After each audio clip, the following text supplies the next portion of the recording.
அன்பு மக்களே, நான் உங்கள் மீனவன். கலங்கிய கடற்கரை மக்களே, நான் ஒரு கதை சொல்றேனே.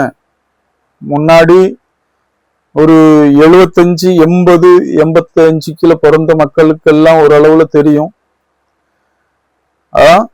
நம்ம ஊர்ல கடற்கரையில கட்டுமரத்துல போயிட்டு வந்து ஒவ்வொருத்தரும் ஒவ்வொரு வாரியா 4 ஏத்தனம் 5 ஏத்தனம் ஒண்ணு போல கடற்கரையில வந்து சேர்ந்தாலும் ஒருத்தருக்கு ஒருத்தர் கூடமாட இருந்து அந்த கட்டுமரத்தை வயரை தூக்கி வைக்க மட்டும் அந்த ஏத்தனம் நம்ம 3 ஏத்தனம் ஒரு இடத்துல பிடிக்கிறோம்னா 2 வந்துட்டுன்னு 1 கடல்ல இருந்துன்னு வராம இருந்தாலும் அந்த கடற்கரை ஓரத்துல உட்கார்ந்து ஆளி ஐயோ கடல் போடுது, ஐயோ இப்படி எல்லாம் இருக்குது, அவங்க வரட்டும், நம்ம ஏன் வீட்டுக்கு போய் இது பண்ணணும் அப்படின்ட்டு கடற்கரையில உட்கார்ந்து இருந்து அந்த கட்டுமரம் வர மட்டும் உட்கார்ந்து இருந்து அவங்களுக்கு கூட சேர்ந்து கட்டுமரத்தை தூக்கி உயர வச்சு அவங்களுக்கும் வலைகள் எல்லாம் எடுத்து இதெல்லாம் எடுத்து கொடுத்து நல்லபடியா அவங்க கூட வேலை பார்த்து முடிச்சதுக்கு அப்புறம் தான் வீட்டுக்கே வருவோம்.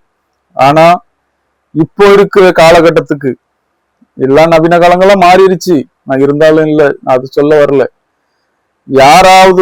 யாருக்காவது உதவி செய்யற பக்குவம் இருக்கா?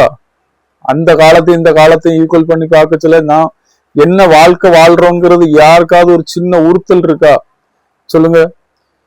10 ரூபா சம்பாத்தியம் பண்ணாலும் ஒருத்தருக்கு ஒருத்தர் தோல் மேல கை போட்டு அந்த சென்னியோட சென்னி வச்சு மரத்தை தூக்கிட்டு ஒரு பற்றை கட்டி தூக்கி உயர கொண்டு வச்சு மரத்தை அழகு பார்த்து மனுஷனுக்கு மனுஷன் ஒற்றுமையா வேலை பார்த்து கொடுத்த காலங்கள் உண்டு. இப்போ புதுசா வந்தாச்சு. நேவி கட்டுறது இல்லாம யாரும் கடல் போக முடியாது. மிஷினு எல்லாருக்கும் அட்வான்ஸ் மாடலா 1க்கு 2 வந்தாச்சு. போட்டு ஃபைபர்களும் எல்லாம் நல்ல பெருசா வச்சாச்சு. ஆனால் மக்களுடைய பாசம் எங்க போச்சு? ஒற்றுமை எங்க போச்சு? ஒருத்தனுக்கு மீன் பட்டா பக்கத்துல உள்ள எல்லா மரக்காரங்களும் சேர்ந்து கழிச்சு கொடுத்து அவங்கள்ட்ட வேலை பார்ப்பாங்க. இப்போ கடலுக்கு போறதுக்கு யாராவது உருப்படியான ஆட்கள் உங்களுக்கு கூலிக்காரங்களே கிடைக்கிறது ஒரு பெரிய விஷயமா இருக்கு. அப்படி இருந்த போதிலும் ஒரு ஒற்றுமை இருக்கா? ஒருத்தனுக்கு மீன் பட்டா இன்னொருத்தன் பொறாமப்படுறான். என்னடா அவனுக்கு பட்டுக்கிட்டு இருக்கு அப்படின்ட்டு. இப்படி எவ்வளவு காய்மாரங்கள்லையும் எல்லா வித இதுலயும் கடந்து வந்துகிட்டு இருக்கிறமே. இது ஏன்? கடவுள் அவங்களுக்கு கொடுக்கிற பங்கு அளப்பாரு.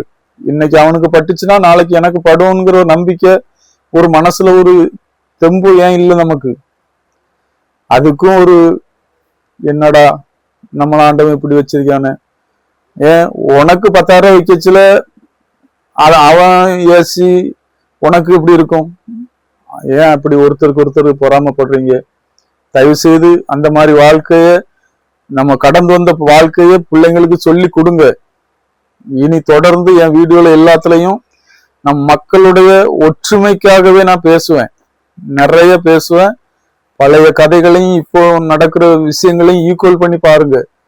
ஆடம்பரத்துக்காகவே மறுபடியும் சொல்றேன், நம்மளுடைய பந்தா, நம்மளுடைய பெருமை, ஏன் புள்ள தெருவுல கம்பீரமா பைக்ல வரணும், ஏன் புள்ள கம்பீரமா நல்ல பெரிய ஸ்கூல்ல படிக்கணும். ஏன் இந்த வாழ்க்கையை வாழ்ந்து நம்ம எப்படியெல்லாம் இன்னைக்கு சீரழிஞ்சு போய் நிற்கும்.